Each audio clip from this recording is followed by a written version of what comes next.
Incroyable renversement de situation. Celui qui est arrivé comme un esclave, la dèche totale, le fond du trou, est maintenant premier ministre de l'Égypte, le bras droit du pharaon, et il sauve l'Égypte entière de la famine. Mais non seulement l'Égypte, mais les peuples qui étaient autour, et non seulement les peuples qui étaient autour, mais sa propre famille, le clan de Jacob qui va devenir le fameux peuple d'Israël.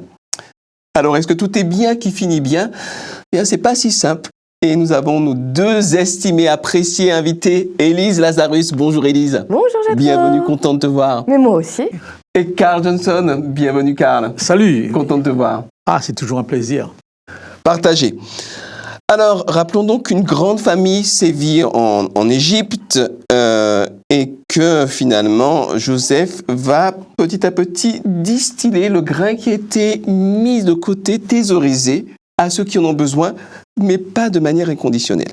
Alors, je voudrais qu'on commence par prendre, si vous voulez bien, le texte de Genèse chapitre 47, versets 12 à 21. Genèse chapitre 47, versets 12 à 21. Est-ce que tu peux prendre ça, s'il te plaît, Élise ? Bien sûr. 12-21.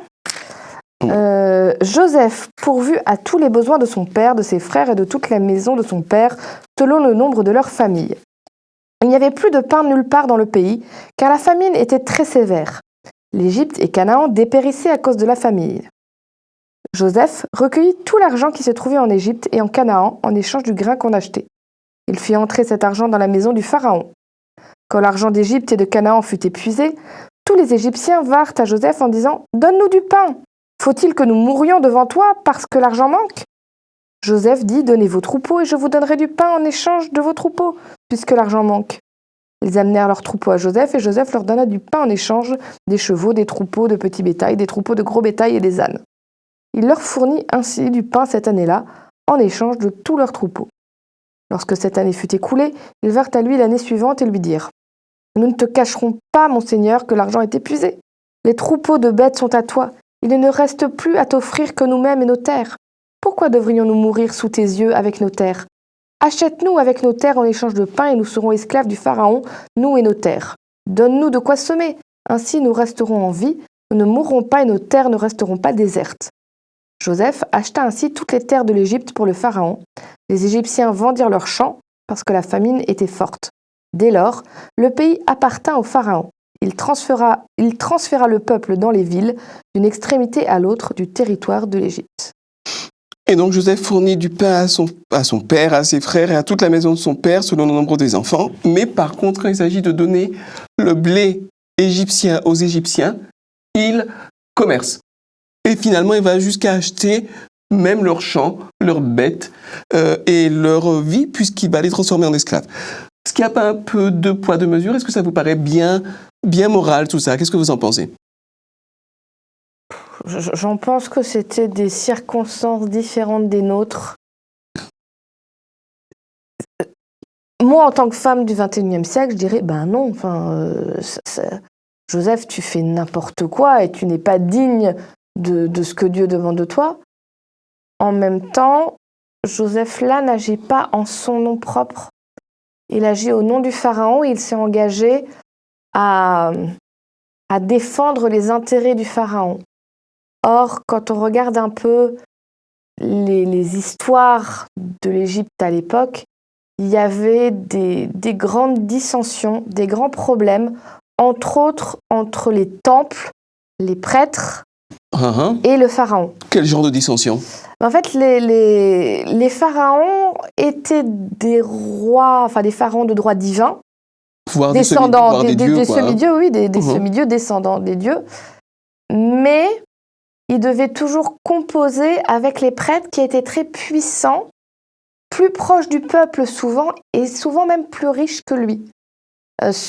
On a du mal à dire exactement quand est-ce que c'était, il y a plusieurs hypothèses, avec Akhénaton, mais en tout cas, probablement que c'était une de ces époques où le pharaon n'avait pas tant de pouvoir que ça en réalité, était empêtré dans des intrigues, dans des dissensions et des accords avec les temples, parce que certains étaient extrêmement puissants. Mais vraiment, on ne se rend pas compte d'à quel point ils avaient du poids à la fois religieux et moral, et du poids en argent. Et quelque part, là, ce que Joseph fait, alors ça se discute, mais il fait en sorte que le roi ait tous les pouvoirs pour mener les choses, parce que l'air de rien, c'est souvent le peuple qui prenait dans les disputes entre les temples et pharaons. Entre le marteau et l'enclume, quoi. Voilà, il y avait beaucoup de guerres, il y avait beaucoup de famines, il y avait beaucoup de... Voilà, ils étaient trimballés à droite à gauche. Là, ils se retrouvent au moins dans une situation où il y a une seule tête qui décide, qui donne le grain. Et puis, alors, l'esclavage d'Égypte, c'était pas la même chose que ce que nous, on a comme image avec ce qui a pu se passer ailleurs. L'esclavage d'Égypte était en temps limité, était du travail. Disons que pendant un certain temps, tu te louais, quoi. Oui, c'est ça. Tu te louais à la personne. Tu pouvais récupérer... Location longue durée. Ouais, tu pouvais récupérer après ton droit d'homme libre, mais c'est simplement pendant un certain temps, tu gardais de quoi vivre et ce que tu avais en surplus, tu le donnais à quelqu'un d'autre. Mais par contre, si toi, tu n'avais plus de quoi vivre, cette personne devait te fournir de quoi vivre. Donc, c'est une transaction qui, nous, ne correspond plus du tout à nos valeurs, mais qui, sur l'époque, c'est pas pour rien qu'eux-mêmes sont venus dire on se vend à toi. Parce qu'ils ne se sont pas mis en position de ne plus avoir aucun droit d'être des objets qui peuvent être fouettés, qui peuvent être tués. C'était pas idéal. Ça pose des questions. On peut être un homme de Dieu et quand même être... engagé dans des actions politiques qui peuvent... C'était un homme de son époque, quoi. Et qui servait à un maître. Mais le principe est toujours le même aujourd'hui. En temps de guerre, en temps de famine, en temps d'urgence, le gouvernement réquisitionne tout. Et ensuite, il répartit petit à petit. Peut-être, mais il a droit sur tout. Les fils partent en guerre, personne ne peut dire le contraire. Donc, et là, nous voyons le même principe. Encore, au temps de Joseph, il les achète. Il ne prend pas comme cela sans un échange quelconque, n'est-ce pas? Et cet argent va servir à ces gens pour acheter le pain. Mais nous sommes dans le même type de configuration où il y a un moment où tu ne t'appartiens pas, tu appartiens au gouvernement qui dirige et qui a tous les droits. Absolument. D'ailleurs, ça me rappelle que Joseph donc fait venir sa famille, donne du pain à sa famille et ne semble pas tenir rigueur. Donc il y a tout un épisode qu'on n'a pas étudié qui est très très beau, que je vous conseille de lire, de réconciliation et de pardon. Oui. Et ça m'amène à une question. Je voudrais juste ajouter quelque chose. Je t'en prie, vas-y. Parce que il y a quelque chose qui me frappe ici, c'est que les prêtres sont épargnés. Alors qu'aujourd'hui, on n'épargnerait pas l'Église. Ce serait peut-être même la première à prendre. Hein. Exactement. L'Église catholique a voulu, dans le confinement, avoir certains droits par rapport au peuple, mais le gouvernement a été d'une intransigeance capitale. Il n'y a aucune raison de vous donner le droit de vous réunir à 300 ou 400, alors que les autres... Alors que là, donc il y a peut-être une conception de la divinité, du prêtre comme représentant de Dieu, que sais-je, qui différencie un petit peu avec aujourd'hui. Bien sûr. Les temps ont évolué. Alors que moi, j'ai une vision beaucoup plus terre-à-terre et peut-être... Je manque peut-être un peu d'optimisme, mais pour moi, si les prêtres ont été épargnés, c'est parce qu'ils n'avaient pas le choix. S'ils avaient taxé les prêtres auraient monté une rébellion. On sait dans l'histoire de l'Égypte que le jour où un pharaon a voulu, Akhenaton a voulu enlever le pouvoir des prêtres, entre autres de Thèbes, pour mettre un dieu unique, les prêtres ont réussi à faire une révolution pour que le roi soit mis dehors, assassiné, et qu'on mette un gentil roi à la place. Quand je dis qu'ils avaient du pouvoir, ils avaient du pouvoir. Et peut-être que c'est ma vision négative, mais moi je pense que Joseph, il n'était pas fou, et qu'il s'est dit, si je veux que ça marche, si je veux que tout le monde ait, je laisse les prêtres tranquilles dans leur coin, je ne leur donne pas l'impression d'attaquer leurs privilèges, parce que sinon, ils vont tout mettre par terre. Et là, c'est là que Joseph a une sagesse de savoir résoudre ces choses en prenant en considération des aspects particuliers tels que cet aspect qu'Élise démontre. Oui, les réalités de l'époque. Mais alors, par contre, Joseph n'est contraint en rien à sauver sa famille, à pardonner à ses frères et à faire preuve d'autant de générosité vis-à-vis d'eux. Qu'est-ce qui pousse Joseph et est-ce que ce pardon qu'il octroie, c'est quelque chose qui est quelque part un passage obligé pour les croyants? Qu'est-ce que vous en pensez? Même si ma question est un petit peu générale. La rancœur, c'est quelque chose de terrible. parce que ça te blesse toi plus que l'autre. Alors, tu peux être une saleté et faire du mal à l'autre, hein. Mais combien de fois, moi, je vais parler pour moi, mais je suis sûre que c'est pareil pour d'autres, je suis en colère contre quelqu'un sur quelque chose qu'il a fait, etc. Et je passe ma nuit à ruminer et à refaire dans ma tête les événements. Et j'aurais pu lui répondre ça, et j'aurais dû faire ci, et je pourrais faire ça. Et l'autre, il dort sur ses deux oreilles, ça lui fait ni chaud ni froid. La rancœur, ça me détruit moi en premier.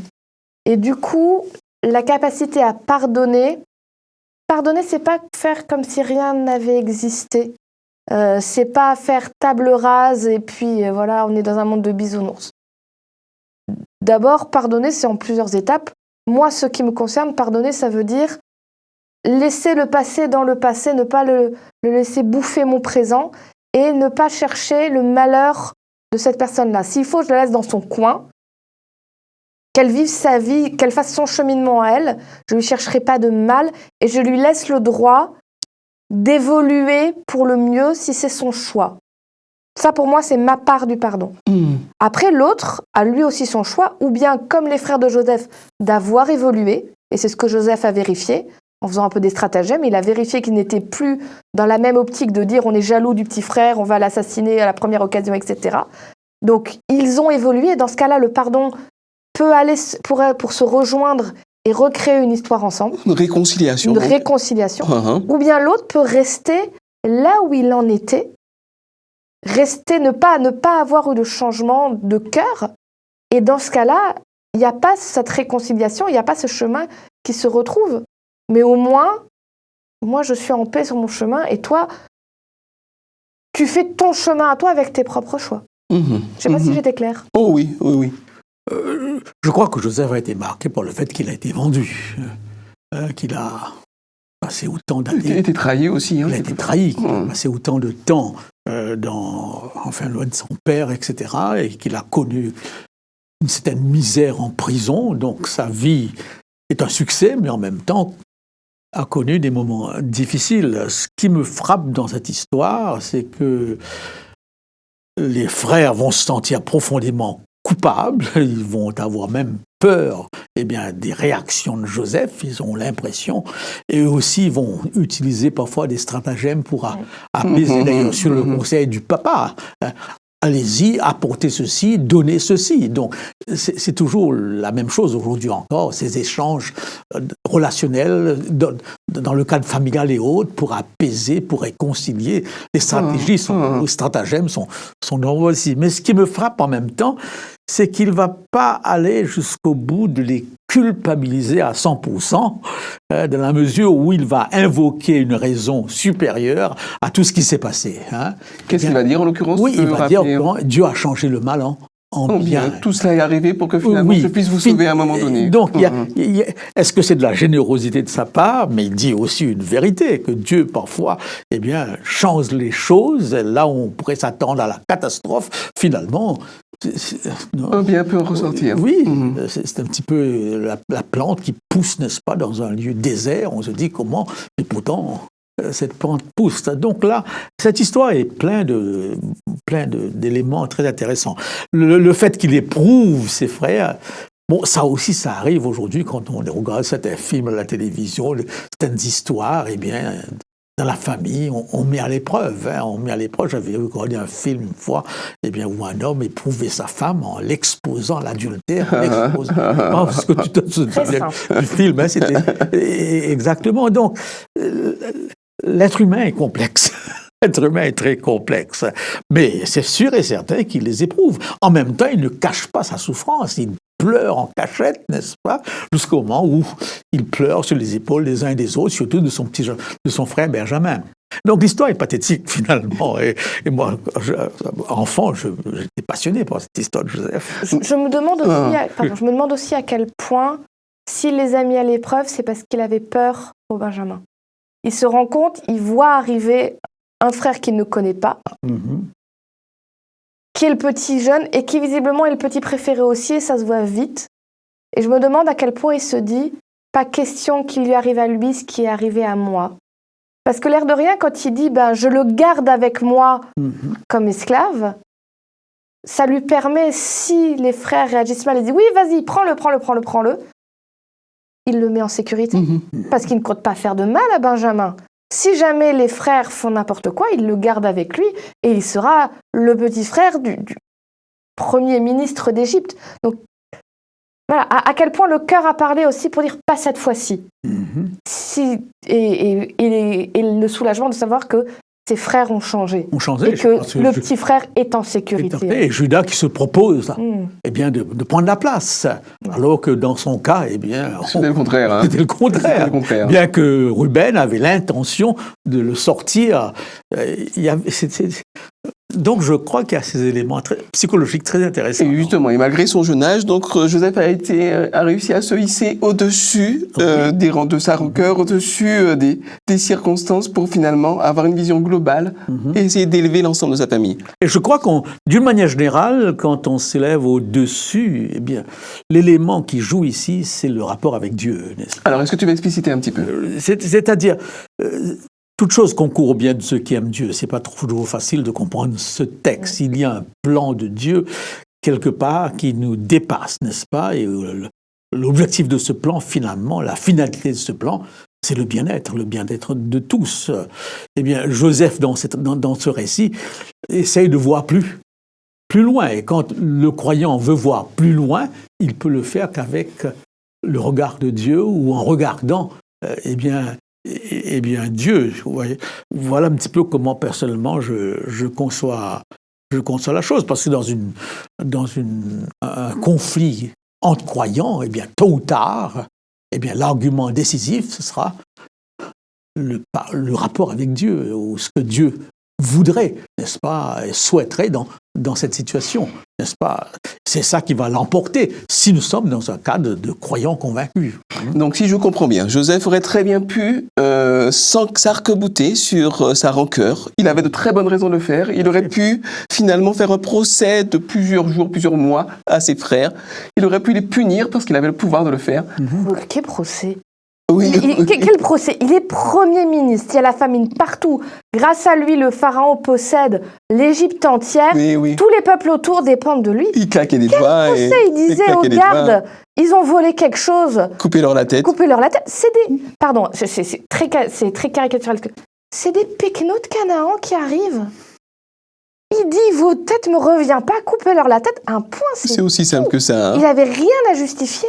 Mais au lieu de s'arc-bouter là-dessus, justement, et finalement de se projeter dans le passé, comme tu le disais tout à l'heure, dans la rancune, finalement, grâce à sa relation à Dieu, il se projette au-delà. Et non seulement il se projette, mais il entraîne avec lui sa famille. Je crois que c'est un exemple intéressant. Tu sais, Joseph, il a vécu le pire.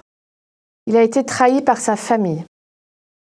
Il a été trahi dans son travail en faisant les meilleures choses possibles et en restant sur ses valeurs. Le plus honnête. Il a été accusé faussement de viol.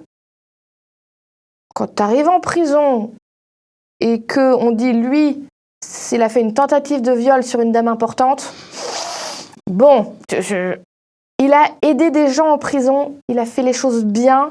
Il a aidé 2 hommes en leur expliquant leurs rêves. Celui qui a été sauvé grâce à lui, il lui a dit « Ne m'oublie pas ». Le gars là, complètement oublié, a trahi sa parole. Joseph avait toutes les raisons de devenir un homme cynique et amer. Désabusé. Et quelque part, il avait 2 choix. Ou bien il disait « Ce monde est pourri jusqu'à la moelle, il n'a rien à en sauver.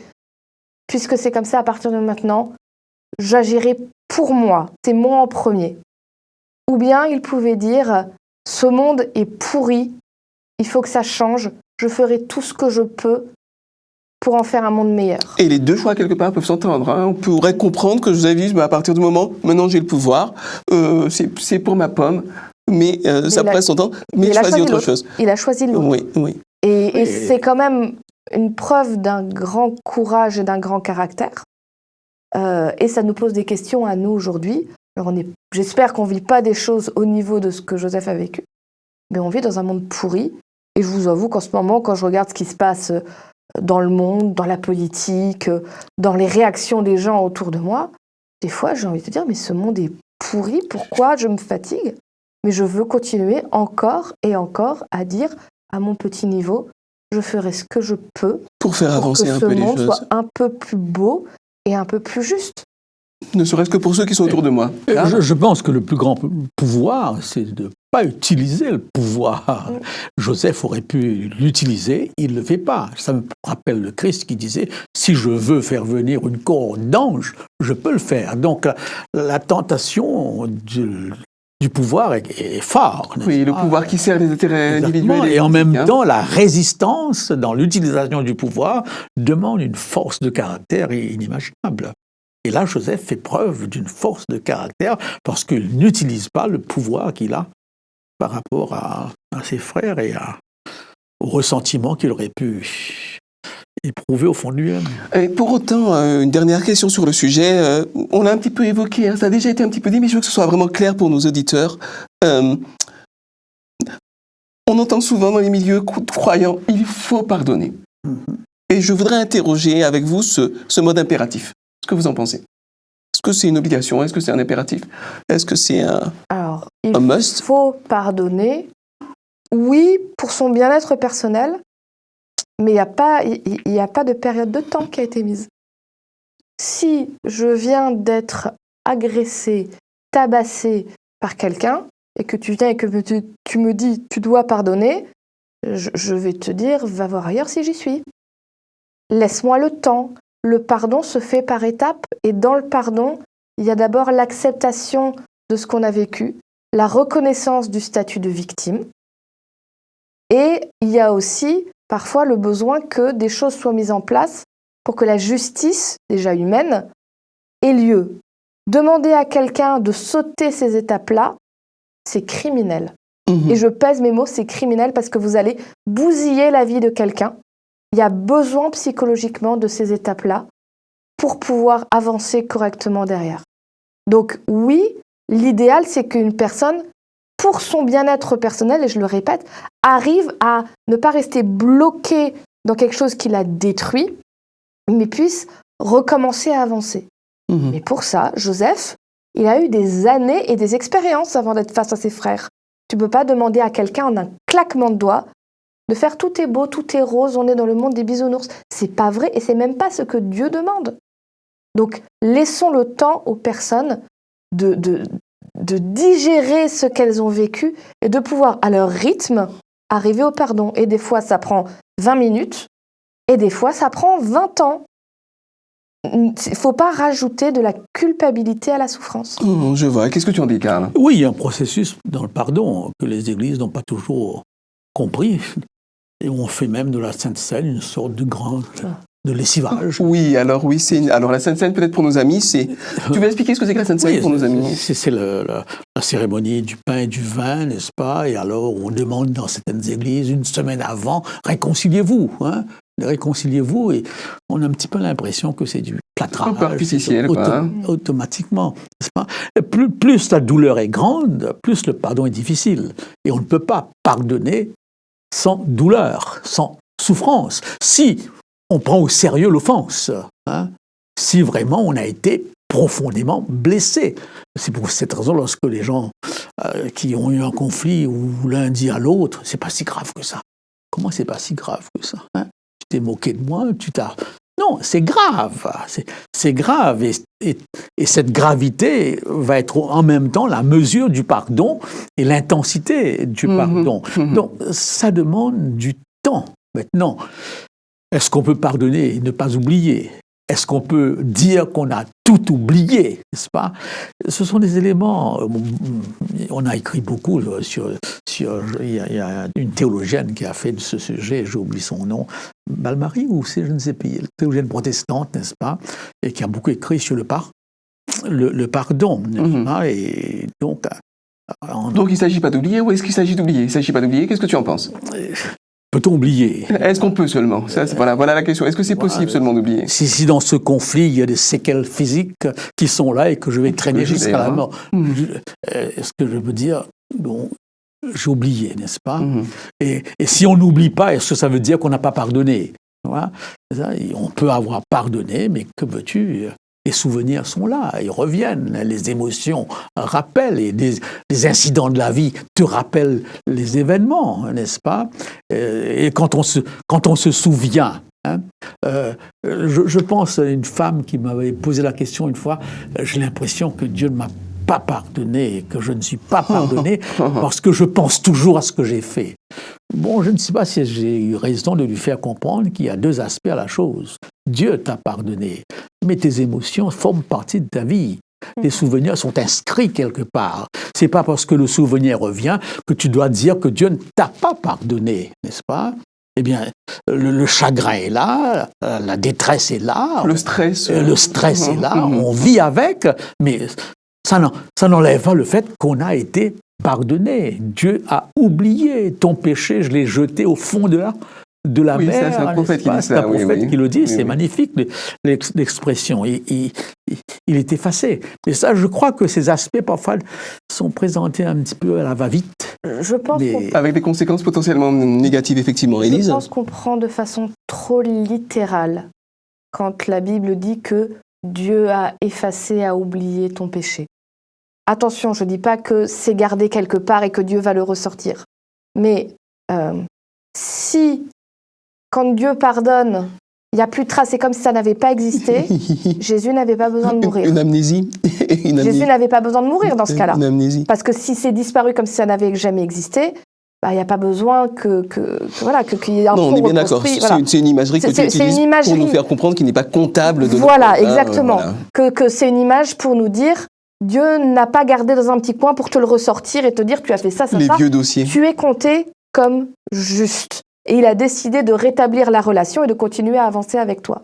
Mais du coup, parfois, déjà, on veut faire appliquer aux humains quelque chose qui concerne Dieu. Et nous ne sommes pas Dieu, nous ne sommes pas capables des mêmes choses que lui.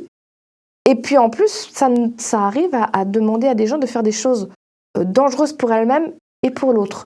Parce que quand on arrive vraiment à pardonner, en effet, on n'oublie pas ce qui s'est passé, mais c'est aussi une possibilité pour nous, quand on sait que quelqu'un a une faiblesse particulière, de ne pas la remettre dans une situation de faiblesse où elle pourrait retomber plus facilement.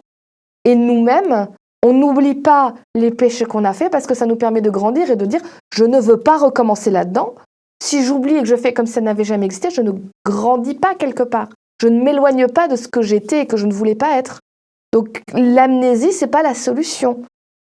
Mais simplement, quand Dieu pardonne, quand il dit « j'efface », c'est il veut que tu ne sois pas écrasé sous une culpabilité à repenser encore et encore et encore en disant « Dieu va me trouver indigne ».